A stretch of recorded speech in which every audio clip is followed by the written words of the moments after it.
Assalamualaikum warahmatullahi wabarakatuh. Perkenalkan, saya Mutia Hoirinah dengan NIM 191410034, Prodi Teknik Produksi Migas tingkat 4, Temaka Migas Cepu. Dalam rangka mengikuti Seminar Nasional Teknologi Energi dan Mineral kedua, saya izin mempresentasikan paper hasil penelitian saya yang berjudul Evaluasi Performa Sumur Injeksi dengan metode whole plot pada struktur X dan Y Brabham Field. Untuk outline-nya sendiri terdiri dari pendahuluan, metode, hasil dan pembahasan, dan kesimpulan. Untuk latar belakang pemilihan judul ini sendiri, yaitu karena seperti yang telah kita ketahui, jika sumur yang telah lama berproduksi cenderung memiliki kandungan water cutting tinggi, di mana pada PT PHR Prabu Muli Field, seluruh air yang terproduksi akan diinjeksikan ke reservoir melalui sumur injeksi agar tidak mencemari lingkungan serta sebagai upaya pressure maintenance. Sehingga penting untuk memastikan adanya water balance antara air terproduksi dan air yang injeksi agar tidak menyebabkan adanya overstorage di fasilitas produksi permukaan dan terpaksa harus menghentikan produksi untuk sementara waktu. Untuk memperpanjang lifetime dari sumur injeksi, maka perlu dilakukan evaluasi terhadap performa sumur injeksi. Dan pada penelitian ini dilakukan evaluasi dengan metode Hall plot, di mana dengan metode ini dapat diketahui indikasi kerusakan formasi tanpa perlu melakukan pengujian sumur yang dapat menunda proses injeksi dan membutuhkan biaya yang cukup mahal. Nah, pada penelitian ini saya menggunakan alur penelitian, yaitu yang pertama membuat kurva performa injeksi, yang kedua membuat kurva Hall plot, yang ketiga melakukan perhitungan analisa kerusakan formasi, dan yang terakhir yaitu analisa kualitas air injeksi, di mana evaluasi dengan kurva performa injeksi, kurva Hall plot, dan perhitungan kerusakan formasi dilakukan pada dua sumur, yaitu sumur X dan Y, dan analisa kualitas air dilakukan pada dua struktur, yaitu struktur X dan struktur Y yang diwakili oleh 3 titik sampel.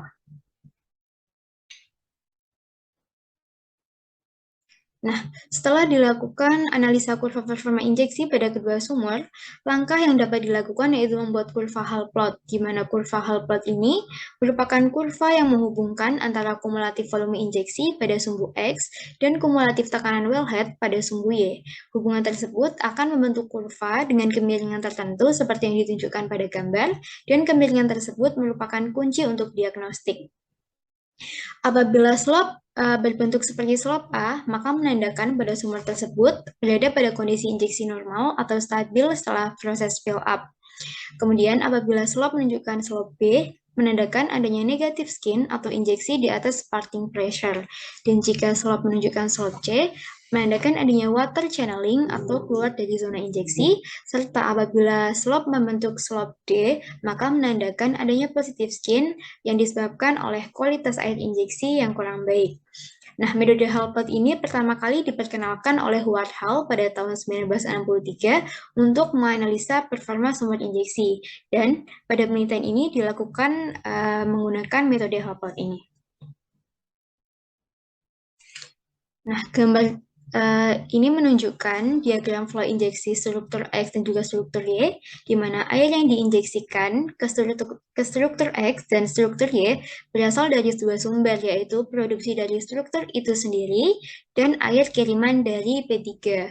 Fluida yang diproduksikan dari struktur itu sendiri akan melalui header manifold, kemudian akan masuk ke dalam wash tank untuk dipisahkan kandungan minyak dan airnya. Minyak akan masuk ke dalam oil storage tank untuk ditampung sementara sebelum dikirimkan ke P3, dan air akan ditampung di skim tank. Sedangkan air kiriman dari P3 akan masuk ke water storage tank.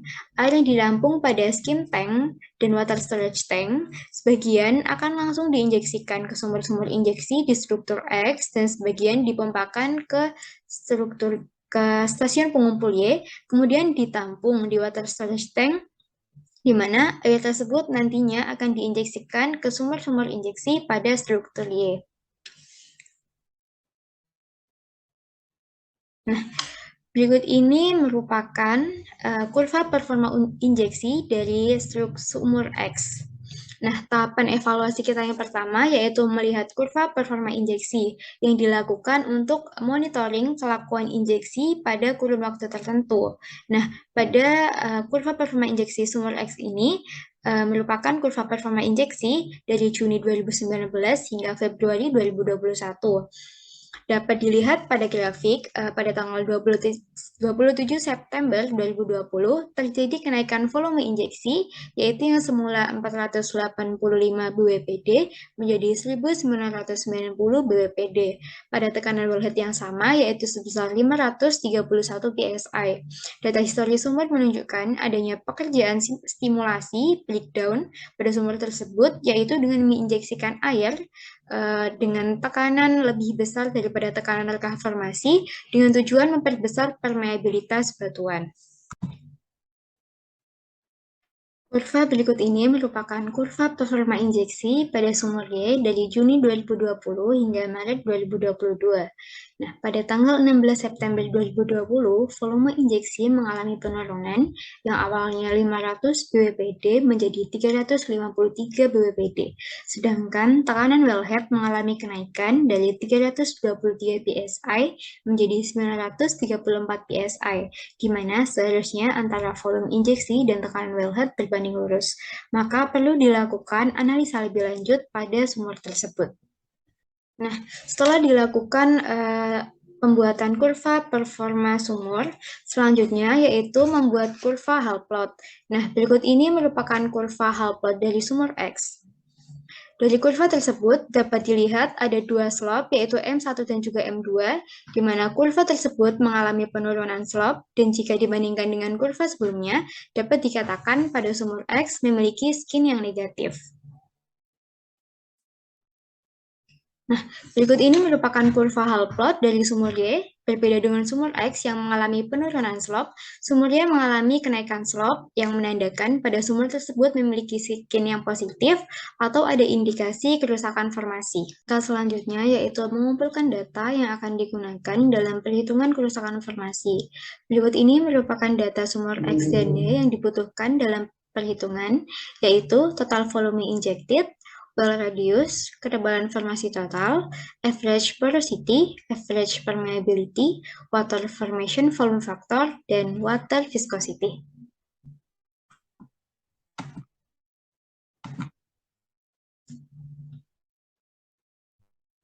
Nah, perhitungan analisa kerusakan formasi sendiri terdiri dari beberapa tahap, yaitu pertama, menghitung radius injeksi untuk mengetahui sejauh mana air yang akan diinjeksikan, kemudian menghitung slope kurva Hall plot yang telah dibuat sebelumnya, yaitu slope 1 dan juga slope 2. Nilai radius injeksi dan slope bersama parameter lainnya akan digunakan untuk menghitung nilai transmissibility. Hasil akhir dari perhitungan ini yaitu didapatkan nilai skin yang merepresentasikan tingkat kerusakan formasi dan injectivity index untuk mengetahui apakah sumur layak dilakukan stimulasi atau tidak.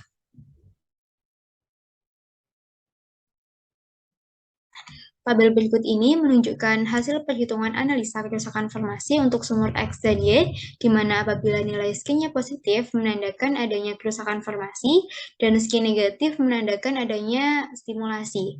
Dan untuk injectivity index, apabila nilainya lebih kecil dari 1,5, maka sumur tersebut perlu dilakukan stimulasi. Dan sebaliknya, jika lebih besar daripada 1,5, maka tidak perlu dilakukan stimulasi.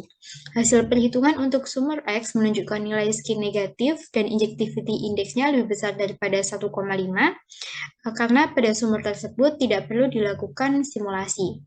Sedangkan hasil perhitungan pada sumur Y menunjukkan nilai skin yang positif dan injectivity indeksnya lebih kecil dari 1,5 yang mengindikasikan adanya kerusakan formasi pada sumur tersebut sehingga perlu dilakukan stimulasi. Dan sebagai upaya pencegahan setelah dilakukan stimulasi, perlu diperbaiki kualitas air injeksi untuk memperpanjang lifetime dari sumur injeksi. Nah, berikut ini merupakan hasil analisa kualitas air injeksi pada struktur X dan Y, di mana diambil 3 titik sampel, yaitu pada inlet water storage tank, pada outlet skimmer, dan pada discharge pump, di mana parameter yang dianalisa yaitu ada scale index, kandungan bakteri, turbidity, oil content, dissolved oxygen, total dissolved solid, total suspended solid, dan relative plugging index. Hasil analisa tersebut kemudian dibandingkan dengan limit yang telah ditentukan oleh perusahaan, sehingga apabila tidak memenuhi kriteria akan direncanakan metode treatment, dan setelah dibandingkan, hampir semua parameter tidak memenuhi kriteria kecuali dissolved oxygen dan total dissolved solid.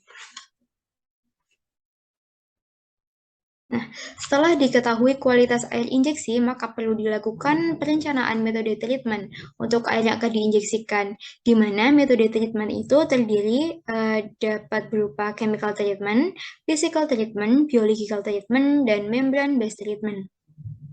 Dalam analisa ini, untuk mengatasi masalah scale index, disarankan untuk ditambahkan chemical biocide, untuk mengatasi turbidity dan oil content, ditambahkan chemical water clarifier, dan untuk mengurangi jumlah total suspending solid, tidak bisa dengan menambahkan chemical.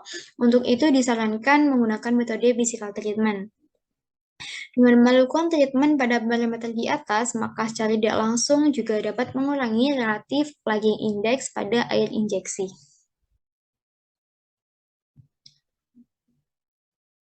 Nah, berikut ini merupakan rekomendasi titik injeksi chemical di mana demulsifier diinjeksikan sebelum wash tank untuk memudahkan proses pemisahan antara minyak dan air.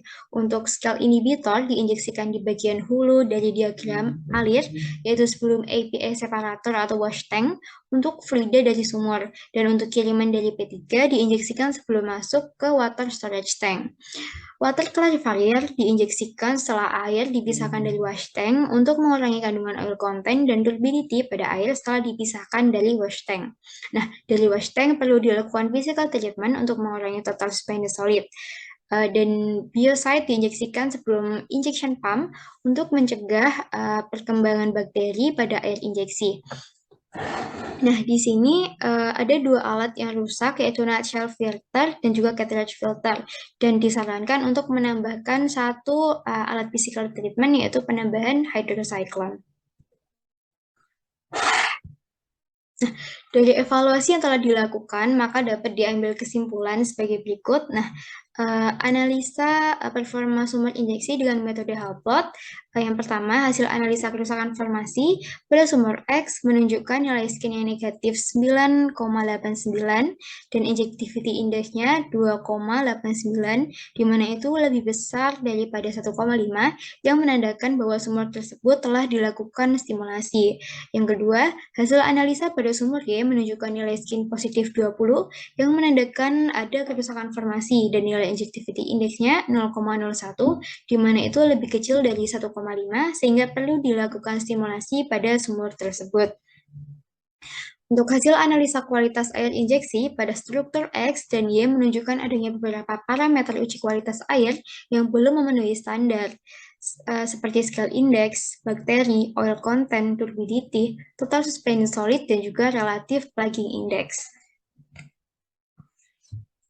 Nah, dari kesimpulan tersebut dapat dilakukan saran berdasarkan penelitian yang telah dilakukan, di antaranya yaitu perlu dilakukan uji parameter kualitas air injeksi secara rutin untuk mengetahui kualitas air injeksinya, sehingga dapat direncanakan metode treatment sebagai upaya mencegah berbagai permasalahan, baik pada peralatan di permukaan maupun pada sumber injeksi. Metode treatment yang disarankan yaitu dengan injeksi chemical seperti injeksi chemical scale inhibitor untuk mencegah terbentuknya scaling, injeksi biocide untuk menghambat pertumbuhan bakteri, serta injeksi water clarifier untuk mengurangi turbidity dan juga oil content. Selanjutnya yaitu menambahkan peralatan physical treatment untuk mengurangi jumlah total suspended solid sehingga dapat mencegah adanya plugging pada sumur. Nah, dengan melakukan treatment pada parameter air injeksi tersebut, diharapkan dapat mencegah berbagai permasalahan, baik pada peralatan injeksi di permukaan maupun pada formasi, sehingga dapat memperpanjang lifetime dari sumur injeksi. Nah, baik. Demikian pemaparan yang dapat saya sampaikan. Semoga yang saya sampaikan tersebut dapat bermanfaat, dan apabila ada kesalahan, saya berharap mendapatkan saran atau masukan dalam penelitian ini agar dapat memperbaikinya pada penelitian selanjutnya. Terima kasih atas perhatiannya. Wassalamualaikum warahmatullahi wabarakatuh.